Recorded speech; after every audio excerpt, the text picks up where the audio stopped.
to rescue and save the dog. The dog was confrontational, of course. The dog went through a traumatic experience, so that in itself is going to cause the dog to react negatively. The dog's not aggressive usually, it's just scared. So we were able to approach the dog and get close enough to where my partner, Officer Pereira, was able to put a leash on the dog. And then at that point, we were able to cover the dog with the blanket and carry it up the ladder. What kind of dog? Can you describe the dog? It looks like a brown miniature pinscher, miniature Doberman pinscher, female. Any tags? No tags, no signs or remnants of ownership. It is likely that the dog has a microchip. We will scan it to see if it has an ownership.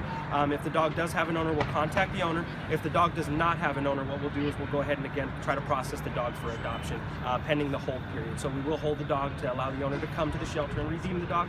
The owner does not come, the dog becomes property of the City of Oakland, and then again we will go ahead and process the adoption. Describe what you saw when you came. I mean, it's pretty crazy when you just look over there. Yeah, absolutely. And it looks like a very menacing situation. Again, the dog having fallen about 14 feet down.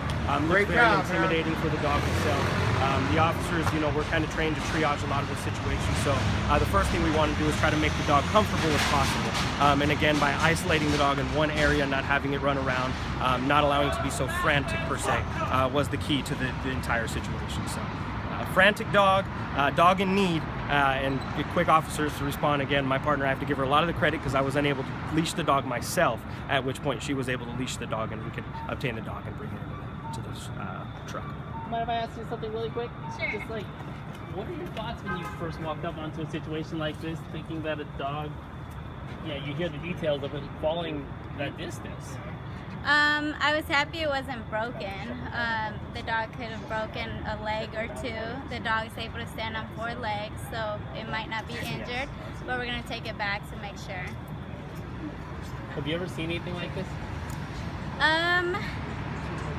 No, we've gotten dogs from a lake before, things like that, but not this high of a distance of a drop for a small dog like her.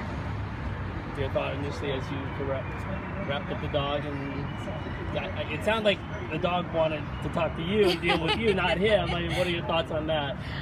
It's usually the baby talk that we do. I'm shorter, smaller, but I'm just glad we were able to get her. Yeah. What is your name again? Paula. Paula? Mm-hmm. Okay, nice. Can I get your last name and just get that again? Pereira. How do you say that? Pereira. Okay. Great. Thank you so much. You're welcome. Thank you so much. You're welcome.